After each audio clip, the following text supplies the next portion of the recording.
അവസരങ്ങളാണ് നമ്മുടെ തെറ്റുകളും ശരികളും ചെയ്യിക്കുന്നത്.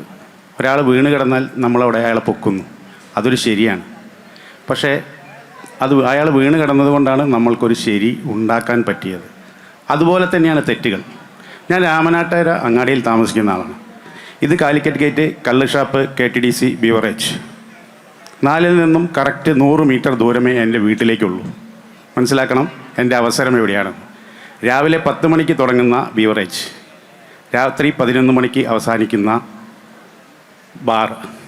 ഇത് രണ്ടൊന്നും ഞാൻ എങ്ങനെയൊക്കെ വഴുതി വന്നാലും അവസാനം എൻ്റെ വീട്ടിലെത്തുമ്പോഴത്തേക്ക് 11 മണിക്ക് മുന്നേ ആണെങ്കിൽ മാത്രമേ എനിക്ക് ആ ഒരു ചിന്ത പോകുന്നുള്ളൂ. ഇവിടെ പ്രസംഗിച്ച ആൾക്കാരൊക്കെ പറഞ്ഞു ഓരോരോ ലഹരികളുണ്ട്. ശരിയാണ്, ഈ ലഹരി തൊട്ട് തുടങ്ങിയ പിന്നെ നിർത്താൻ കഴിയില്ല. അതുകൊണ്ട് ആ സാഹചര്യങ്ങളിൽ നിന്ന് മാറി നിൽക്കാൻ വേണ്ടി നമ്മുടെ സമയം മാറ്റി ഉപയോഗിക്കുക. രണ്ടാമത് പറയാനുള്ളൊരു കാര്യം, സമയമുള്ളത് കൊണ്ടാണ് ഈ ലഹരിക്ക് നമ്മൾ അടിമപ്പെടുന്നത്. സമയം ഒരു ലഹരിയായിട്ട് കാണുകയാണെങ്കിൽ ഒരിക്കലും ഈ സമയം, ഇന്ന് ഞാൻ ഒരു ഉച്ചയ്ക്ക് ഇവിടെ എത്തിയിട്ടുണ്ട്, ഇത്ര സമയവും ഞാൻ ഇവിടെ തന്നെയാണ് സ്പെൻഡ് ചെയ്തത്, എങ്ങോട്ടും പോയിട്ടില്ല. പറ്റാതിരിക്കൊന്നുമില്ല. ഞാൻ രസമുള്ളൊരു കഥയുണ്ട്. ഞാൻ എൻ്റെ കുടുംബത്തിനെ കൂട്ടി ഒരു കല്യാണ വീട്ടിൽ പോയി.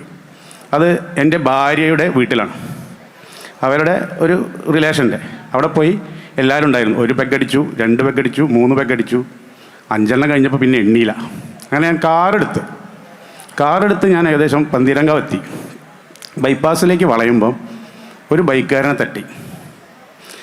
ആ തട്ടിയപ്പം അവിടെ വെച്ച് എല്ലാ പ്രശ്നവും അവസാനിക്കാൻ തുടങ്ങുകയാണ്. എൻ്റെ ഭാര്യ, മകൾ ഇവർ 3 ആളും കാറിൽ നിന്ന് ഇറങ്ങി. നടു റോട്ടിൽ അവരെ ഉപേക്ഷിച്ച് പോരേണ്ട ഒരു സാഹചര്യം ഉണ്ടായി. ഒന്ന് ആലോചിച്ച് നോക്കണം നിങ്ങൾ. ഞാൻ എൻ്റെ വീട്ടിലെത്താണ്, എങ്ങനെയാണ് കാറായിട്ട് പോകുന്നത്, എങ്ങനെയാണ് വന്നത്, ഒരു ബോധവും എനിക്കില്ല. ഈ തട്ടിയ ആളാരാണ്, എന്ത് സംഭവിച്ചു, ഒന്നുമില്ല. ഞാൻ മോനോട് പറഞ്ഞു, എടാ അവരെ നോക്കണം എന്നൊരു വാക്ക് പറഞ്ഞു. വേറെ ഒന്നും എനിക്ക് പറയാൻ പറ്റിയില്ല. അന്ന് നിർത്തിയതാണ് മദ്യപാനം. കാരണം കുടുംബം ഉണ്ടെങ്കിലുള്ള ആ കുടുംബം എൻ്റെ കൂടെ നിർത്തി, എന്നെ കൊണ്ടു നടന്നു. എൻ്റെ ഭാര്യ, അതാ റാഫിക്ക് കറക്റ്റായിട്ട് അറിയാം, കൊണ്ടു നടന്നു എന്നെ. ആ ഒരു പ്രശ്നമുണ്ടേ പോട്ടെ. അതുപോലെ ഞാനൊരു അച്ഛനാണ്.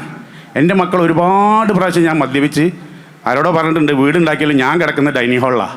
അതിൻ്റെ കഥ എന്താ വെച്ചാൽ, 2 മിനിറ്റ് ആയില്ലല്ലോ കേട്ടോ, സോറി കേട്ടോ, 2 മിനിറ്റ് ആയില്ലല്ലോ, ഇല്ല 2 മിനിറ്റ് തരും. ആ 2 മിനിറ്റ് ഞാൻ കിടക്കുക എവിടെയാണ്?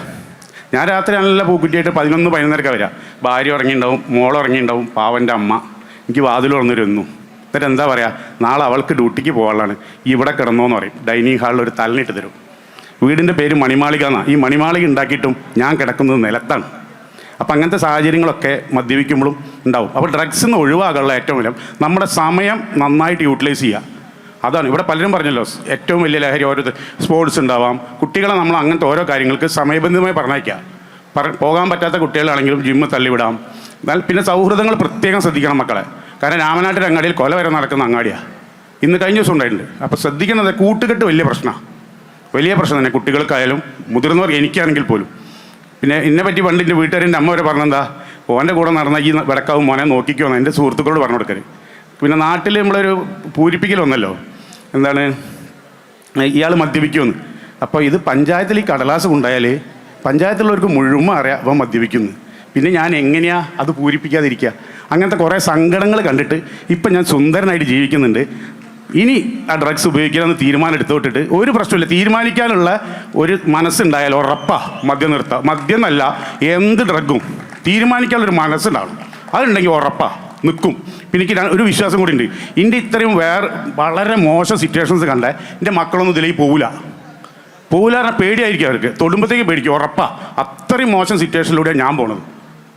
കാരണം എന്താ ചെയ്യുന്നത്, എന്താ എന്ന് ബോധം ഉണ്ടാവില്ല. അപ്പോൾ അതുകൊണ്ട് ഒരു റിയൽ സാധനം പറഞ്ഞുകൊണ്ട് ഇങ്ങനെ അങ്ങ് പോയിട്ടോ. Okay, thank you everybody.